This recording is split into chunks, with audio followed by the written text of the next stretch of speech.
whatever it is that we use to self-medicate with in order to feel good. For some people, it's cookies and carbs and sugars. For other people, it's alcohol. If you are a low GABA person, you may need that wine at the end of the day in order to relax and feel calm. You may need wine in order to socialize. So we use these, whatever they are, these drug of choice. We can call it a drug of choice in order to self-medicate and feel good. And yet we can actually use the precursor to the neurotransmitter to raise those neurotransmitter levels, which will break that addiction. And then it's easy to make those dietary changes, which is going to have a downstream effect on our mood. It's going to remove the worry and the anxiety in the case of low serotonin. It's going to remove that physical tension in the case of low GABA, and it's going to make you feel good. Welcome to the Mind Health 360 show. I'm Kirkland Newman, and if you, your loved ones, or clients suffer from mental health issues such as depression, anxiety, insomnia, poor memory, poor attention, mood swings, exhaustion, etc., I interview the leading integrative mental health practitioners from around the world to help you understand the root causes of these symptoms, many of which may surprise you, and suggest solutions to help you heal. If you like this interview, please do subscribe and forward to others who might find it helpful. If you want further information, please go to www.mindhealth360.com or find us on social media. Trudy Scott, welcome to the Mind Health 360 show. I'm so grateful that you're here, and you're one of my heroes because you're one of the first people who I ever heard about who was talking about anxiety from a more integrative functional medicine perspective. And when I had my postpartum depression, I had terrible panic attacks and anxiety and insomnia. And of course, I was put on a number of drugs and sort of antidepressants and sleeping pills. And it took me 3 years to find other solutions. And, when I discovered that there were amino acids and nutrients and things out there that could have really helped and avoided all the terrible side effects that I had on the drugs and on the sleeping pills and the terrible rebound and the addiction and everything else, I wish I'd known about you earlier. And so I came across you, in fact, at the IMMH, the Integrative Mental Health Conference in Chicago. I think it was in 2011. And I thought you were just absolutely fantastic. I was just incredibly grateful to find you. I immediately got your book, The Antianxiety Food Solution, which is just a fantastic must read for anyone suffering from anxiety. And I felt that you'd really cornered a gap in the market because I felt that there weren't many people talking about sort of nutritional and integrative and functional approaches to anxiety. And yet anxiety is such a prevalent problem. 18% apparently of the US population suffers from anxiety disorders in the US, certainly, and probably similar numbers elsewhere. And apparently from early 1990s to early 2000s, generalized anxiety disorder, which is a type of anxiety, tripled, and panic disorder doubled. So it's a real problem in our societies. And before I start, I want to introduce you, obviously. You're known as the food mood expert. You're a certified nutritionist and a renowned expert on root causes and natural solutions to anxiety. You're known for your expertise in the use of targeted individual amino acids and other nutritional solutions for anxiety and mood, and especially on the harmful effects of tranquilizers, especially benzodiazepines, which we know is a huge problem. You're the author of this wonderful book, The Antianxiety Food Solution, How the Foods You Eat Can Help You Calm Your Anxious Mind, Improve Your Mood, and End Cravings. And you're host of this wonderful thing called the Anxiety Summit, which is an online educational platform for both consumers and health professionals. And you're now running your 6th summit, which is incredible. And this one is on toxins, medications, and infections. And it's airing between November the 2nd and the 8th of this year. So really in a week's time. And you can register for it, and we'll have the link in the show notes. But it's theanxietysummit6.com, and we'll give the proper URL in the show notes. So I can highly, highly, highly recommend this summit because it's going to be full of incredibly amazing people. You're interviewing how many people? I mean, it's a huge... We've got 35 interviews. 35 interviews, which is a huge number on all sorts of things to do with anxiety. And especially sort of how the sort of root causes behind them. And so I want to sort of launch right in and talk about these root causes, because I think that's, one of the main approaches is you look at what is causing this different anxiety forms. Now, there are many different types of anxiety disorder. There's generalized anxiety disorder, panic disorder, social anxiety. There's specific phobias, OCD, obsessive compulsive disorder, and of course, PTSD, post-traumatic stress disorder. And what I'd like to ask you about is, could you sort of walk us through the main causes in your experience of all these different forms of anxiety? Yes, I'd love to do that. But first, I just want to say thank you for the lovely introduction. It's really great to hear that my work is so impactful for you. And I'm sorry that you went through that. And it's very common, as you know, with the work that you do. It's very common for people to go through that and to not know that there are these other options, and to be prescribed a lot of medications and then have some of the issues, which is why I was so passionate about doing a summit on this topic, including medications in the theme of this summit, because a lot of people don't even realize that there is an option. They don't know that there is a nutritional solution. And I will talk a little bit later about some of the issues with tapering from meds and discontinuation syndrome and getting side effects, but even some medications that are not psychiatric medications, like birth control pill, like Accutane for acne, Miralax for constipation, can actually cause psychiatric effects. So there's a lot that falls under that medication umbrella for this summit. Now that you asking me, what are some of the common causes of anxiety? And before I go there, I just wanted to talk a little bit about the percentages that you mentioned. You said 18%. When I first started doing this work, when I wrote my book over 12 years ago, it was 18%. And we know it's going up and up and up. So the fact is, we don't have current stats. We know that it's going up. I just talk to all my colleagues, and they'll say it's the most common issue that they see, regardless of the work that they do. If they're working in fertility, if they're working with diabetes patients, whatever it is, anxiety is the number one issue. So it is going up. We also know it's going up in kids. Women are affected at twice the rate of men, and that may be that they are actually more affected, or it may be that men aren't talking about it. And the other thing is, a lot of people don't go to the doctor, so they don't get diagnosed, and then they're not counted. So it's very prevalent. So I just wanted to put that out there as well. I would completely agree with that. I think anxiety, especially among, certainly the kids in my schools and the people around me, anxiety seems like such a prevalent issue. And of course, now with COVID and the lockdown, there's even more anxiety and the political uncertainty, et cetera. So it seems like there's a sort of perfect storm, and your work is more necessary than ever. Yeah, absolutely. It really is. And kids as well. Younger and younger kids are having an issue. Actually, I interviewed Dr. Nicole Birkins on the summit, and she talks about kids as young as 2 and 3 being prescribed medications, which are just, these psychiatric medications, which is just horrifying to think about. So there are these root causes that we need to consider. And the foundation is real whole food. So getting, switching to a real whole foods diet, quality protein, plenty of organic fruits and vegetables, healthy fats, fermented vegetables, which are going to help with the gut, and then getting off foods that are problematic, like coffee and sugar and gluten. Those are sort of the main areas.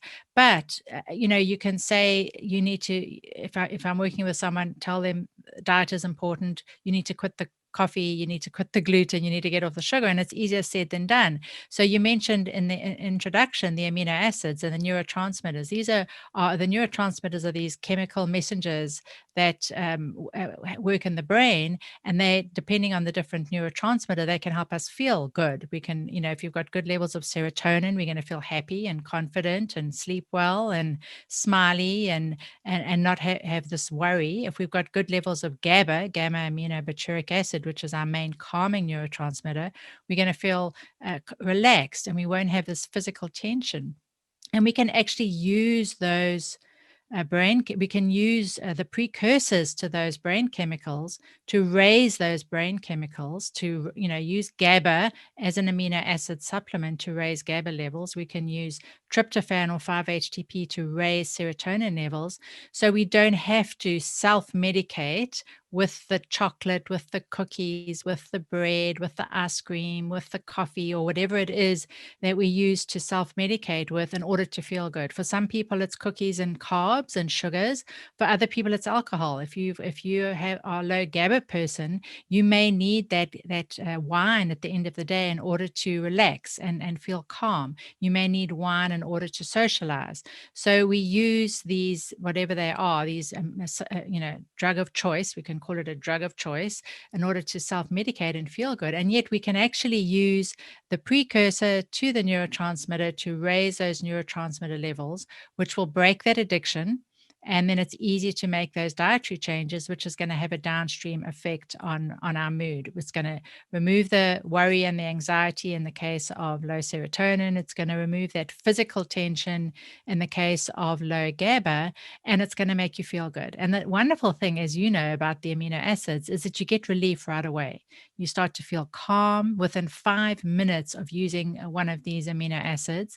And then you've got hope, because if you've been feeling anxious, if you have panic attacks, if you've got full-blown, obsessive disorder where you ruminating, or maybe you've got obsessive compulsive disorder where you're actually doing things like washing your hands compulsively, you know how difficult it is and how challenging it is, and you want that relief, you want that hope, and you want to start to feel good. And the amino acids are amazing. So I focus on food, but at the same time, I'm having my clients start doing the trials of the amino acids on day one to help make those food changes a lot easier. And then once we've got that going, then we start looking at, are there toxins that are a factor? Are there any of these medications that I mentioned causing side effects or actually triggering the anxiety? Are there infections like Lyme disease or pandas that are at the root cause? We also look at gut health and adrenal health. So we look at a comprehensive picture. And the important thing is that it's different for each person.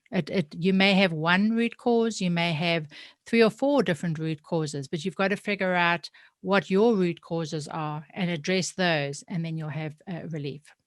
I think that's fantastic. And I think so that really dives right into sort of your approach, which is you stabilize people and you address their symptoms immediately. But instead of using these pharmaceuticals and tranquilizers, et cetera, you use targeted amino acid therapy.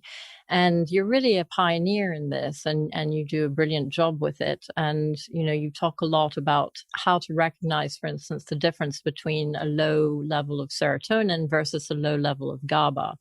And, at some point I'd like to come back to that because I think it's very interesting.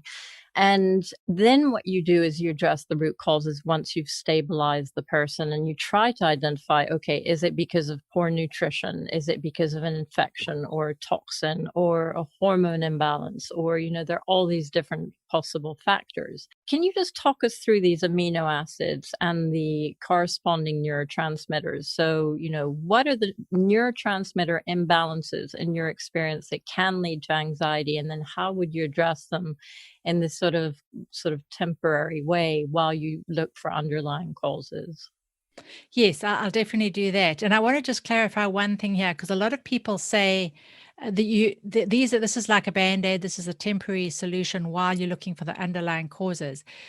These are the underlying causes. It is low serotonin, for example, and then we've got to look at what causes the low serotonin. So so I want to just clarify that, because a lot of people, I know you know that, but I just wanted to clarify it for other people who are listening. It is a root cause, but then we have to figure out, well, why is serotonin low in the first place? So let me go through each of the areas and the ones that I find most commonly factors when it comes to anxiety. And then we can actually talk about some of the reasons why it might, why some of these neurotransmitters might be low in the first place, because we've always got to go downstream and look at that. So the big area that I see is low serotonin. So this is the worry, the ruminating, the second guessing, negative self-talk, fears, phobias, insomnia, PMS, irritability, anger issues, rage issues, PMS, TMJ, any kind of pain, jaw pain, all are related to low serotonin. A lot of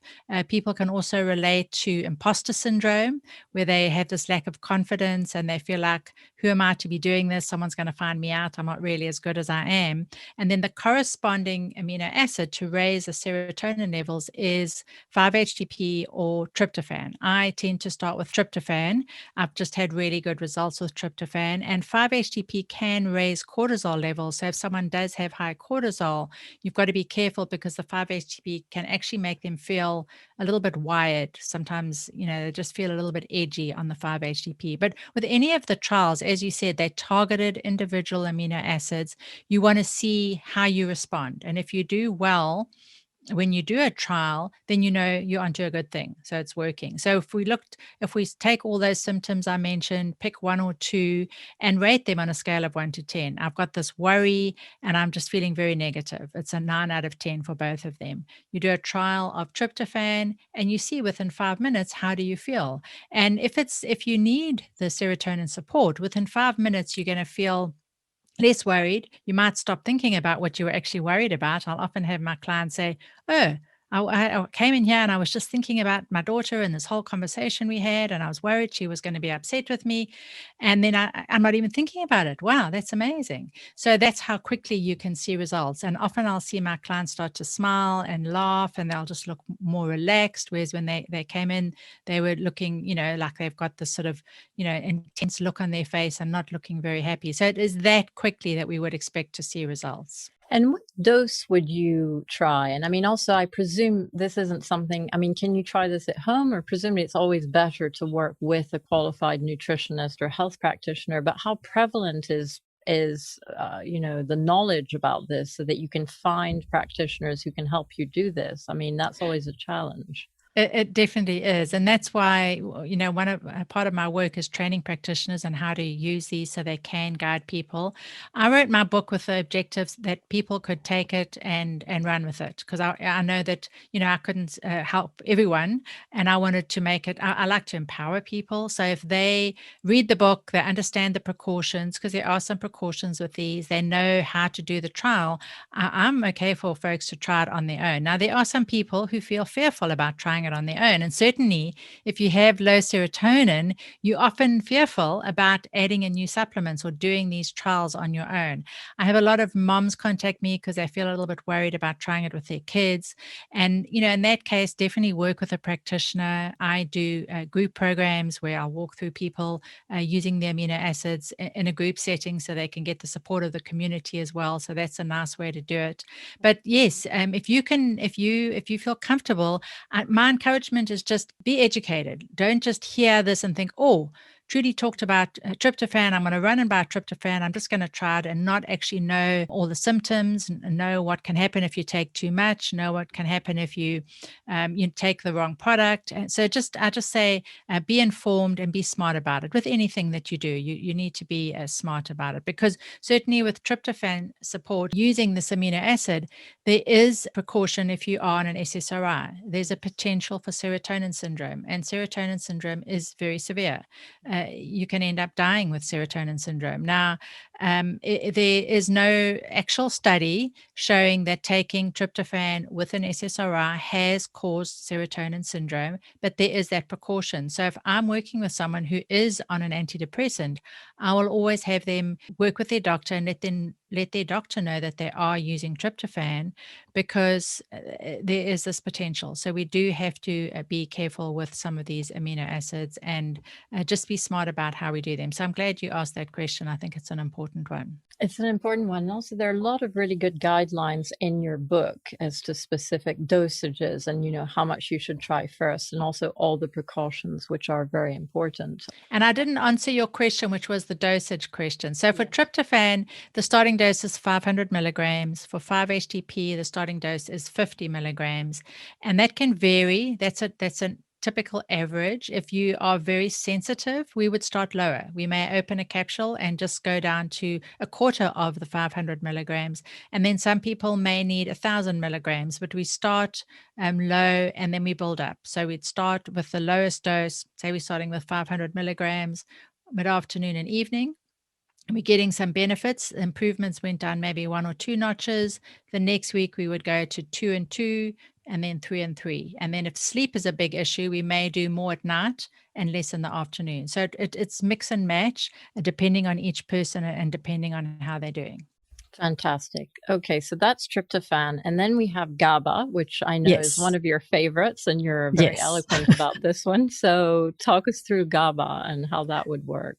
Yes, and I love GABA. I'm a GABA girl. Certainly, when I had my severe anxiety and panic attacks in my late 30s, GABA saved my life. It was amazing. And over the years, I found a need for GABA in a number of different instances. So as you learn about these, you will find that you will use them later on in life as things progress. With me, when I needed the GABA initially, I was in my late 30s. I was going through perimenopause.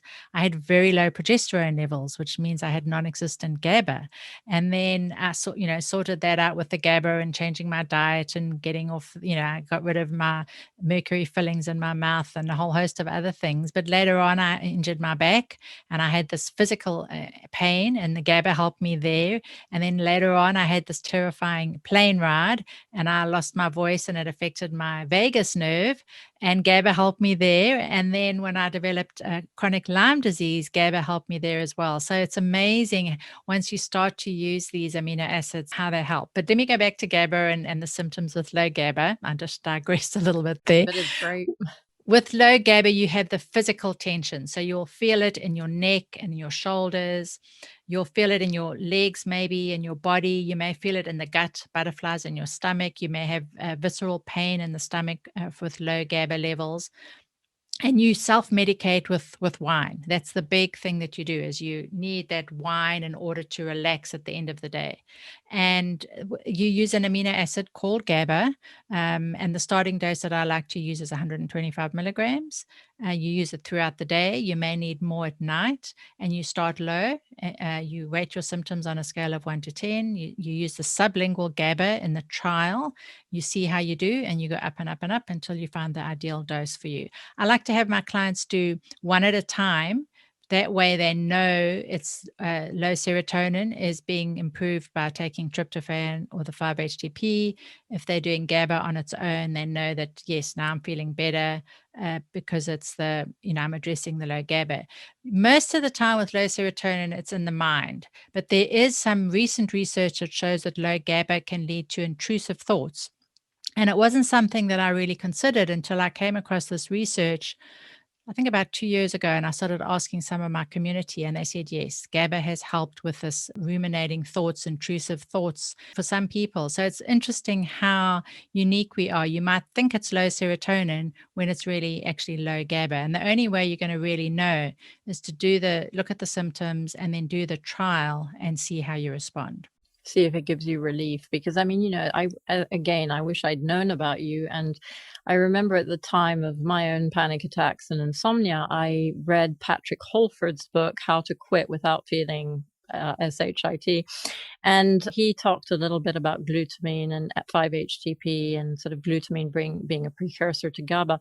And I tried GABA and it didn't seem to work for me. And 5-HTP, as you mentioned, seemed to make me worse. And I think it had an impact on the cortisol. But what I did find helped me a lot was the glutamine, which then can convert to GABA. And so I think it was just a different mechanism. And that's why you're so right. Each reaction is individual, and you have to it's a trial and error thing to see what works.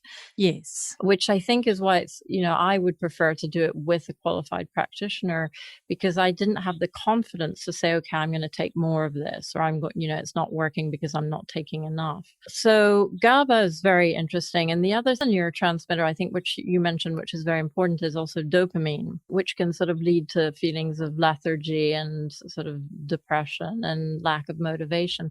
Does dopamine play into anxiety? Maybe if you have too much of it, or? Yes, so it can definitely, you can have high dopamine and you can feel more anxious. But interestingly enough, the low dopamine can also cause anxiety, and it's an interesting mechanism similar to what you're talking about with the glutamine. I learned so much from my clients, and I worked with this woman who was a high-powered executive. She would go into these big meetings and feel terribly, terribly anxious. And we supported her GABA, and she saw some improvements. We supported serotonin. She saw some improvements, but she still felt this terrible anxiety when she went into the meetings. And she also scored high on the low catecholamine section of the questionnaire. So she had the focus issues, she had low motivation, she had this fatigue, and she also had this sort of blah feeling. She didn't really consider herself depressed, but she just had this sort of low motivation. But her big issue was low focus, poor focus. And I said, look, we can definitely have you do a trial of tyrosine. You've got to realize that it may be a little bit stimulating. It may make you feel a little bit anxious. So that's why I usually like to start with serotonin support and GABA support. And I had her do some tyrosine, completely eliminated all her anxiety because she could focus. Wow. She was anxious about not being able to focus. And once she could focus, she was sharp and she was in those meetings, and it was absolutely perfect. So in retrospect, maybe trying with starting with the low catecholamines might have been the way to go. We don't know. It may have made her a little bit more anxious to start, and then we would have added in the serotonin support and the GABA support afterwards. You never know. But when I'm working with people, we'll look at all the different categories, and I'll say to them, which area resonates with you the most? And that's the one we start with. If it's the sort of incessant worry and lying awake at night, then we start with low serotonin. If it's the physical pain and tension, then we start with the low GABA. And if there's focus issues, then we start with the low catecholamines. It's unusual that we start with the low catecholamines, but in this case, it might have been the way to go. And then you mentioned blood sugar and how glutamine helped you. And the anxiety could just be because you've got low blood sugar. It can cause you to be irritable and cranky and needing something sweet, something to make you feel good. And as you said, the glutamine helps to stable that blood sugar, so you're not feeling that anxiety. And then some of it can convert to GABA, and it can be very, very calming. And that's it's an interesting thing about the sort of blood sugar regulation. I mean, I was diagnosed with reactive hypoglycemia, and you do mention that in your book as a cause of sort of panic and anxiety, and the glutamine can help. And obviously also stabilizing your blood sugar with proteins and making sure that you don't eat refined carbohydrates and eat more complex carbohydrates.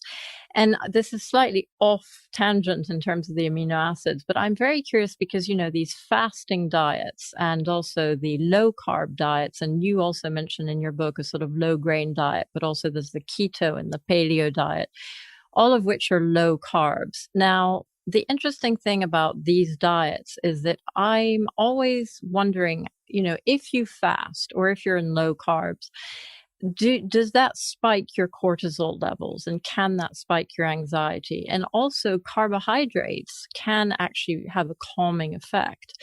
And so how do you make sure that it doesn't have a sort of paradoxical effect when you fast, which is very good for your health, or when you go on a very low carb diet? And, is there a danger that can actually boost your anxiety because of the cortisol spike? I think it's very individualized, and I like to address the adrenals first before someone starts considering doing fasting. I think that's really important.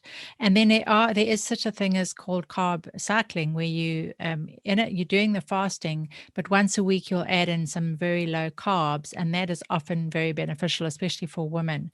So I think it's very individualized. I haven't heard of people having anxiety and panic attacks with the keto, but I do think you've got to just be very smart about it. And I like keto. I think it's really great, but I think you've got to be very careful about making sure you are getting enough of the vegetables. And there's keto that's maybe doesn't have a lot of vegetables, and you've got to be aware that you are getting enough. You've got to be getting good healthy fats.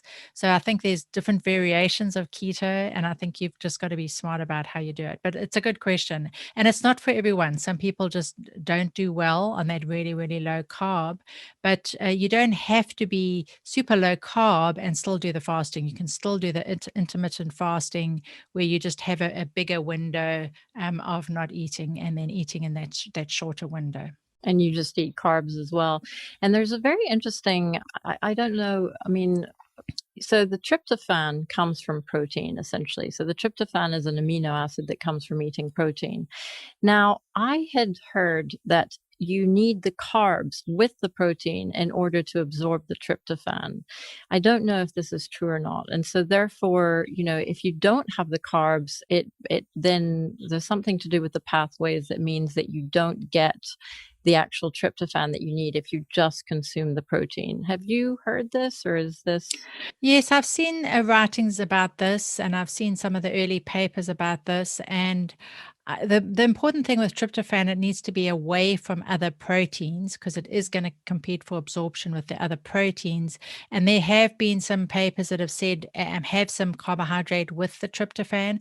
I have not seen a difference with my clients whether they have the carbohydrate or not. So I can just tell you what from what I've seen. So for it may help with some people, but it's definitely not across the board that I find that the carbohydrate is required in order for the tryptophan to work. Okay, so that's brilliant. And then in terms of, so you talk about the catecholamines, which are essentially adrenaline, noradrenaline, and dopamine.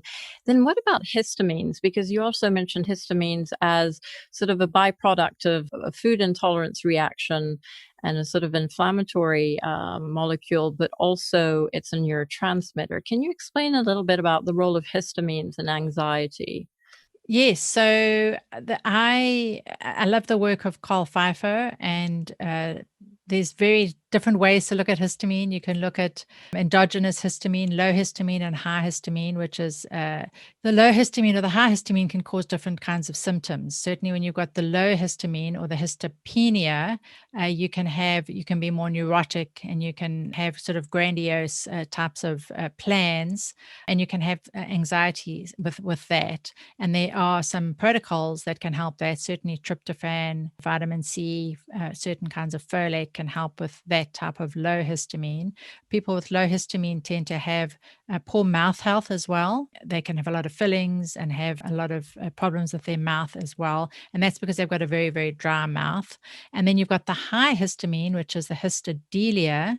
And that is people who are, it's often men, and there's a high rate of suicide with people with high histamine because they will take action on how they feel. They will actually follow through with something that they're planning to do. And with people with high histamine, you don't want to actually use folate at all. That can be problematic for people with high histamine. So that's one aspect of it. This is based on Carl Pfeiffer's work, and he's the doctor who did all the work with Pyruluria and worked with Abram Hoffer. But then there's also histamine that is a byproduct of certain foods that you eat, and that can cause a allergic type reaction and can cause things like hives and actually also increase anxiety as well. So it gets complex. I interviewed Dr. William Walsh on one of my summits, and I talked about the different types of histamine and the different types of methylation, undermethylation, overmethylation, and it's confusing. It definitely is confusing. So definitely be aware of the low histamine, high histamine, also called histopenia and histodelia, and then also histamine reactions from foods. And certain foods can be problematic for some people, just like gluten can be problematic, just like oxalates can be problematic, just like salicylates in certain foods can be problematic, and then you need to avoid those. And what would you do to test for all these things? Because I know that food intolerances and negative reactions to foods can cause anxiety and cause inflammation. So, how would your approach be? Are there tests that we can do for this, or would you just proceed to an elimination diet? What would be your sort of go-to method? Well, for the neurotransmitters, serotonin, GABA, endorphins, glutamine, and catecholamines, we just do the questionnaire. For the low and the high histamine, there is actually a test that a lot of the labs that do the Pyruluria test have a whole blood histamine test that you can use to determine if you have the high or the low histamine. Okay. And then talk to us about pyroluria, because I know that it's an interesting sort of, you call it the social anxiety illness. And I know it's something to do with B6 and zinc, but how does that interact with sort of the anxiety, and how does that work? So with pyroluria, and it's spelled Pyroluria, you have the social anxiety where you have this sort of inattention, you push through, you cover it up. A lot of people with pyroluria consider themselves introverts, and when they get on the pyroluria protocol, their symptoms go away. Common symptoms are the morning nausea, not wanting breakfast, the lookalike sisters, prone to motion sickness, depression, and then pain, like joint pain, is very, very common with pyroluria. And also mouth health is often not very good with pyroluria. And when you get on the pyroluria protocol, which is, as you said, zinc and B6 and evening primrose oil and a good multivitamin that doesn't contain copper, because you often have high copper and low zinc, the symptoms will go away, and you can get results within a week or so. You'll start to see an improvement in the symptoms, and you'll feel like a social butterfly. And I can relate because I have pyroluria myself, and if I'm not on those supplements, I don't want to go out and socialize at all. But once I'm on those supplements, I feel pretty good, and my clients do as well. I remember one gentleman that I worked with, we figured out that he had pyroluria, and he was in his 40s and he'd never dated because he had such terrible, terrible social anxiety. And within a month of being on the Pyroluria protocol and using the amino acids, he was dating for the first time, which was absolutely lovely. That's amazing. So it is that quick. And the interesting thing is, bringing it back to infections, Dr. Klinghardt talks about how you've got to address pyroluria if you do have Lyme disease. You need to be on the pyroluria protocol in order to help with eliminating the Lyme disease. It helps with any kind of infection, supports immunity. And then, of course, those nutrients, the zinc and the B6, are needed to make our neurotransmitters. So now we're providing the body with these raw materials in order to help to make serotonin and GABA and the other neurotransmitters. And I think that brings us on to a really good question, which is, what causes these imbalances in these neurotransmitters? So, you treat these neurotransmitters for these imbalances, but what are the sort of key causes? And I know you mentioned a few of them already, but, poor diet, poor nutrition, infections. But can you talk us through, and especially obviously what you're covering in your summit is sort of medications, toxins, and infections. And also, obviously, I know that a lot of these neurotransmitters are actually made in the gut, and that gut health is incredibly important. So talk to us a bit about all those things. Yeah, certainly. So you mentioned diet. So that's a big one. Gluten is a huge one. It needs to go invariably for all my clients. Gluten damages the gut. Then we're not absorbing the foods that we're eating, and we become nutritionally depleted. There's research showing low serotonin with gluten issues. We've got low zinc because of gluten issues, and we don't have that raw material in order to make our neurotransmitters. So that is definitely a big one. And then in terms of some of the medications, we know that the birth control pill depletes us of both zinc and vitamin B6. And so there we're going back to the raw materials in order to make those neurotransmitters. And then not just the birth control pill, but other forms of hormone contraception can affect things as well. We know that it can direct impacts on serotonin levels. And I actually share quite a lot in the interview from Dr. Jolene Brighton's book called Post Birth Control Syndrome, and how once you've stopped using the birth control pill, you can still have some issues because of the damage it does to your pancreas, and the damage it does to your gut, and how it disrupts the microbiome. So you've got to sort of think, well, okay, is it the birth control pill, or is it because it's done all these other effects? So you've got to just sort of go back and find all the root causes that could be contributing to whatever the low neurotransmitter level that you have. Now another big one that we hear a lot of people talk about plastic. Get rid of plastic in your home. Don't have Tupperware, don't cook in plastic, and that's great. But I dug a little bit deeper in the summit, and I'll share a few things here. So a classic toxin is plastic, and it's phthalate, PHTHALATES, is a binding agent that makes plastic flexible. So think about a flexible water bottle. It's squishy and it crackles and you can bend it. That means it contains phthalates. And we don't think of these phthalates as being a trigger for anxiety. We've heard about them being an endocrine disruptor, so they affect our hormone levels. But earlier on, I mentioned the GABA progesterone link. So what we're finding is that these phthalates have a direct impact on GABA levels. So if you've got plastic in the kitchen, you've got vinyl toys, if you've got shower curtains, if you're using anything with a fragrance, so air freshener, hopefully no one's using air fresheners, but if you're using beautiful smelling shampoo or moisturizer or sun cream with the word fragrance on it, you are being exposed to phthalates. And the reason they use phthalates in these creams and things like that is it makes the smell last longer. So it just holds it there for longer.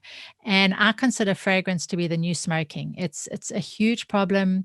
I mentioned that it disrupts our hormones, but there's research now showing they did a study in China and they looked at 990 university students, and they found that those that were exposed to phthalates had higher rates of anxiety, depression, and stress levels. And then they looked at prenatal exposure. So they looked at moms who had exposure to plastics before having a baby. And this was a study done in 2019. So it's really, really new research. And the children had anxiety, depression, and ADHD. Wow. And believe it or not, they have now two animal studies, so it's really, really new research, but two animal studies that's shown that when animals have been exposed to phthalates on purpose and they have this anxiety behavior, when they give them GABA, it eliminates the toxic effects of the phthalates. So this doesn't mean that we can keep using the plastic and just take GABA, but it just helps us understand the mechanisms. Okay, now this is a really good reason. Why can't I get my GABA levels up? Why do I have to continue to take GABA? And why do I keep getting these low GABA symptoms? Oh, it's because I'm still using this beautiful smelling moisturizer or this lovely conditioner that happens to have phthalates in it, and I happen to be sensitive to the phthalates. So I think I like to understand the mechanisms, and I really like to share the mechanisms with my community because I think it's so much easier to affect behavior change when you understand why some of these things are doing what they're doing. And also, I find it shocking, but whenever I go to a hospital or to a doctor's appointment, they have these air fresheners that sort of pump out perfume, in the hospital. And I just think, don't they know? I mean, this is just crazy. It's terrible. It's terrible. And then in terms of, so that's one sort of toxin, but what about things like heavy metals and air pollution and pesticides, all these things? I know we all know, or most people know, are endocrine disruptors, but what's the sort of mechanism of how they impact neurotransmitters? Is it via the hormones, or do we know this? We're starting to see a lot of it, and it's throughout the whole summit. We talk about all of this. We talk about, for example, lead. So if we look at lead, we know lead is closely tied to cognitive issues with children.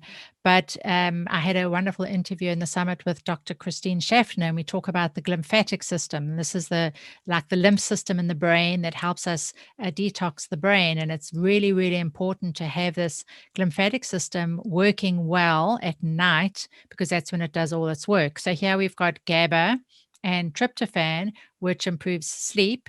It helps us sleep better. So we've got that mechanism. But the other thing is the lead actually damages this system in the brain called the aquaporin system. And this is dependent on GABA. So it's using up our GABA levels. It's making this the detox system less effective, and it's impacting our GABA levels at the same time. So it's been so interesting doing these interviews, because in each interview I've sort of connected it back to what I know about the amino acids, and I've asked very specific questions of the people that I'm interviewing, because I want to learn, and I learned so much, and I get to share that as well. The other big one that we talk about is mercury.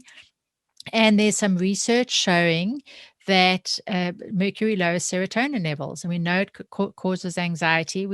Up until recently, we didn't quite know how it did, but certainly there's one study where they use tryptophan and vitamin C, and they were able to reverse the toxic effects of the mercury, and at the same time eliminate the anxiety and insomnia at the same time. So the more I learn about these amino acids, the more amazed I am. They've just got effects in so many different places.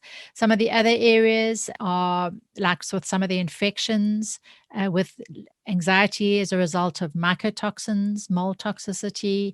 GABA is very, very effective. I worked with a colleague who had terrible, terrible anxiety. She ended up in the ER a number of times because she thought she was dying, and she got on GABA, and it was amazing. It enabled her to stop having these panic attacks, and then and feel less overwhelmed, and then she could tackle all the things that she needed to do in order to mediate her home and start to recover from the mold toxicity. Another amino acid which is wonderful for when you're dealing with mold issues is DPA, and we didn't talk about the endorphins, but when you are losing your treasured possessions, your photographs, your books, and you're feeling really, really emotional and weepy, the DPA is a wonderful amino acid to raise those endorphins and make it easier to deal with all that loss that you are experiencing. And this could be if you are losing possessions like with mold toxicity, or even if you have a long-term chronic condition. If you have been sick with Lyme disease for 5 or 6 years, or you've got some kind of chronic health condition and you're trying to figure out what the cause is, you can feel like you've been sort of let down, like you've been betrayed. And the DPA is amazing for helping to make you feel like, I call it a hug in a bottle. It's such a great nutrient to make you feel good. It just feels like someone gave you a big hug and you just feel so good. That sounds amazing. And what does DPA stand for? D-phenylalanine. Aniline, Yeah. So there is another product called DLPA, which is D-L-phenylalanine, and in that case, some of it converts to tyrosine and some of it converts to the endorphins. With the DPA, it's just straight to endorphins, and you get a great feeling for this, like a hug feeling. It's like when someone does something good, when you do something good for someone else. We all know what that feeling of endorphins feels like, and it's a very quick way to get that benefit if you are chronically ill, or if you've had some kind of loss. And I wonder if it's also linked to dopamine, because I know that DPA is a precursor to dopamine as well, I think. And also it's interesting when you mention doing something good for someone, or you mentioned in your book that dopamine can be boosted by things like gratitude, helping others, and so rather than just the amino acids, which are very important, also the actions that you take, the thoughts that you have, all impact your neurotransmitters. Absolutely. Yeah. And they're all interconnected. We can't just say, do this and you're going to get exactly that result. It's like, your hormones and your neurotransmitters doing this little merry dance together, and they're all kind of supporting each other. I mentioned GABA and progesterone. We've got this connection between tryptophan and estrogen and serotonin. So they're all very, very much interconnected. Linked. And I think that's important for women also, who are during our sort of lifetime, we have periods of low hormones, and whether it's perimenopause or postnatal. I mean, I suffered from postnatal depression. I had very low progesterone and low estrogen, and consequently I had low GABA and low serotonin because they're linked.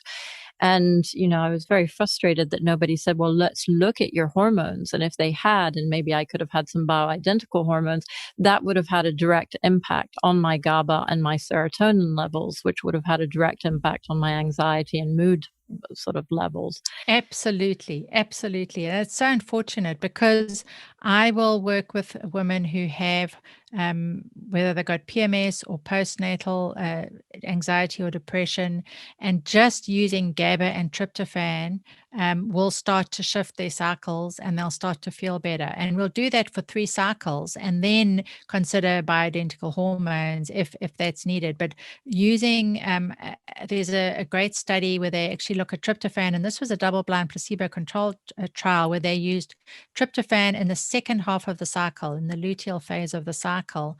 And this was with women with premenstrual dysphoria, but you get similar results, whatever the hormonal imbalance is, if they have low serotonin. And they gave these women tryptophan in the second half of the cycle. And after 3 cycles, their PMS was way, way, way improved. So this is something that I'll do with my clients, definitely, and based on the questionnaire. They've got PMS and they score really high on the low serotonin symptoms.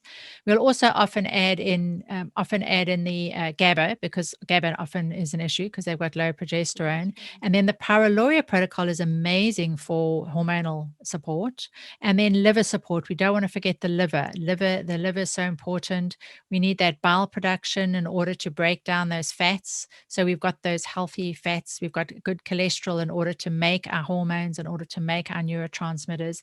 And then the liver, of course, is so important for detox, for producing glutathione. And then also the bile escorts the toxins out of the body. So we've got to have a good, healthy liver in order to have good bile production for those hormones and then to get the toxins out of the body. So it's all so linked. And, I think that's is one of the challenges is, how do you decide where to start? And how do you decide, for instance, in your case, you treat PMS sometimes starting with the amino acids and then you look downstream at the hormones, but some people might do it the other way around.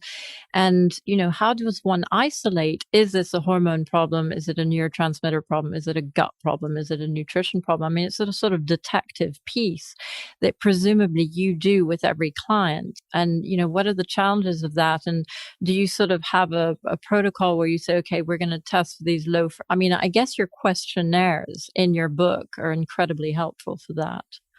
Yes, and the questionnaires in the book are kind of a shorter version than what I have when I'm working with someone. We go into a lot more detail, but we always start with the neurotransmitter support because you get results right away, you feel better, and it helps to make some of those dietary changes. But at the same time, then we're looking to see what's the diet like, and we'll start making some diet changes right away. And we're looking to see what kind of toxins you may be exposed to, and we're talking about that. We're looking at whether how did you score on the Lyme disease questionnaire, or you score quite high on the Lyme disease. If we don't get the results that we would expect with all of these dietary interventions and the amino acids, we definitely want to refer out to a Lyme doctor. What do you have Wi-Fi in your home? Are you being exposed to EMFs? And then we start to have that discussion. So over the course of a few months, it's not overnight. It takes a while to start working out what all of these issues are. Have you got issues with do you have pyroluria? So we get you on the pyroluria protocol. Do you have issues with not enough bile production? Do you burp a lot? Do you have this sort of metallic taste in your mouth? Do you feel uncomfortable after a fatty meal? That's a clue that there might be something going on with your bile production.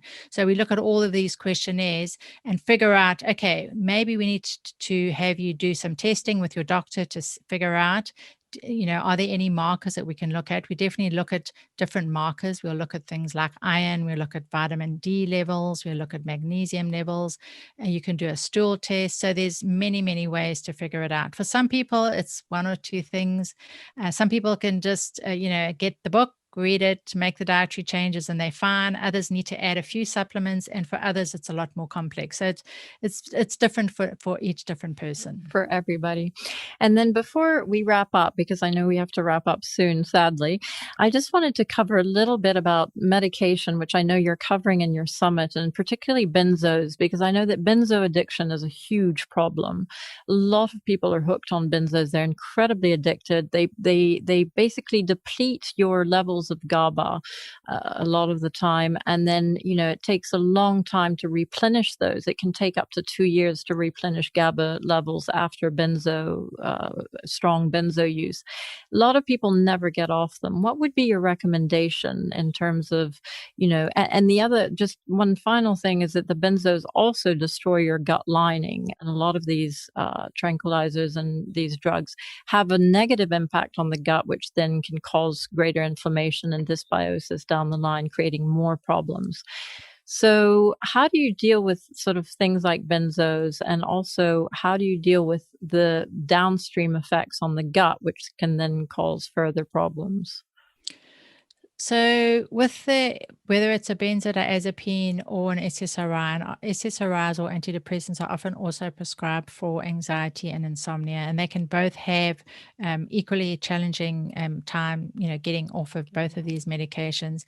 And a lot of people will hear about how dangerous they are. There's, higher risk for dementia with older people. There's higher risk for falls, and then of course you can have this increasing anxiety, and you need to take more and more and more in order to get the benefits. If you start to cut back, then you can get these sort of rebound symptoms. So very, very challenging for a lot of people. And you never ever want to stop cold turkey. You do need to taper really, really slowly. And the ideal thing is to get nutritionally sound before you even consider tapering. So everything that we've talked about in terms of diet, gut health, addressing low zinc, addressing low B6, addressing pyruluria if that's a factor, addressing gluten issues, getting off the coffee, getting on the GABA, getting on the tryptophan support, whatever it is, you've got to get to the reason is why you had that anxiety in the first place, which led you to get that prescription.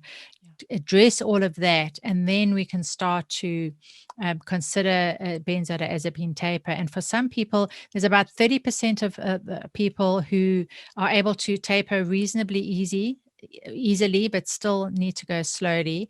There's another 30% that will have a pretty challenging time, and there's another 30% that have a really hard time. And you mentioned some of those folks. And I've been looking at some of the research. It seems that the folks that have a really, really hard time are those with some of the liver polymorphisms, the P450 polymorphisms. So they've got some issues with detox. And then also, if you are concurrently or in the past have been on fluoroquinolone antibiotics, also on SSRIs, on antifungals, if you drink alcohol, and if you have liver issue. I mentioned the liver issue. So all of those together can cause problems. And and you think about it, and the birth control pill. So we mentioned the birth control pill. So how many women do you know who drink wine, have been on a benzo, and have probably been on the birth control pill? There's just 3 of those. And then you throw in the liver issues as well. It's a big problem. So if people can just know that there are these other options to the medications and don't get on them in the first place, that's the best way to go, because once you get on them, it can be very, very challenging to stop. Oh, totally agreed. And then a final point in terms of, I know you talk a lot about the vagus nerve, and in one of your summits, you look a lot at the vagus nerve and the importance of that in anxiety and the connection between the gut and the brain, which is sort of mediated through the vagus nerve. How do you sort of address that in your work? Do you take that into account? Do you work with the vagus nerve and, with the gut, obviously? And I've heard that different probiotics can impact the vagus nerve in different ways. And the other thing is sort of for trauma, PTSD, and working with the nervous system in a somatic way. There's a whole school of thought that works with the nervous system, with the vagus nerve, and with somatic experiencing. And I would imagine that combined with the work that you do, which is more biochemical and nutritional, it's a really winning combination. But how do you incorporate these sort of forms of working with trauma, working with the vagus nerve and the nervous system in your work? So I totally am in support of supporting someone who has been through trauma, and I'll refer out for usually EMDR. I find that to be very helpful. I don't have much experience with somatic work.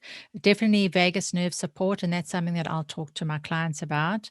And it's key. It really is key for. It's sort of part of the whole picture. It's certainly when we're working together. And then we actually do interview someone on this summit on the vagus nerve. Dr. Eva Detko talks about the vagus nerve. And interestingly enough, when I was getting ready for that interview, I found a study showing how SSRIs actually disrupt vagus nerve function. So if you are using an antidepressant, it is impacting your vagus nerve, which is now probably throwing things off. So we're probably going to find some research showing that folks who have a hard time tapering these medications, it may be because they need to work on vagus nerve activation a little bit more in order to get things going, so they are, not having such bad side effects. So it's an area that I'm looking forward to digging into a little bit further. But certainly that vagus nerve aspect is really important. And in the interview with Dr. Eva Detko on the summit, we talk about Franz Alzacker's work, and he talks about vagus nerve infection and how that can trigger chronic fatigue syndrome and actually trigger anxiety as well. So it's really, really important to address the vagus nerve. Totally agree with you on that one. Yeah. Well, look, this is all fantastic. I mean, I feel that we could go on for hours and hours. And I mean, my notes from your book are just much, much longer. But obviously, I don't want to abuse your time. And I think, you've done so many wonderful 35 interviews for this summit, which is taking place next week from the 2nd of November to the 8th of November. I will put the link in the show notes, but by all means, do sign up. It's free for that period, and then you can purchase it. But I think that's going to be such a treasure trove of fantastic information on how to deal with anxiety. And your book, and you also have a wonderful website. All this information will be in the show notes. But Trudy, you're such a pioneer in terms of helping people deal with anxiety and giving people hope when they have had none. And I can't thank you enough for the work that you do. And good luck with the summit. Well, thank you so much for having me, and I'm just loving your new organization, and it's a real pleasure to have been interviewed for your organization. Thanks for the work that you do in getting the message out there. Well, I think we all have to try because it's just not mainstream enough. And I think, it could change so many people's lives. And I feel that we're all of us on a mission to try and get the information out there for people who need it. And it's happening, but in my preference would be that it happens even faster. But I agree. we're all trying. We certainly are. So thanks so much, Trudy, for your time, and speak to you soon. And good luck with the summit. Thank you so much. Thank you so much for listening to the Mind Health 360 show. I hope that we've helped you realize that mental health symptoms have root causes that can and need to be addressed in order to sustainably heal, and have given you some ideas about steps you, your loved ones, or clients may take to start their healing journey.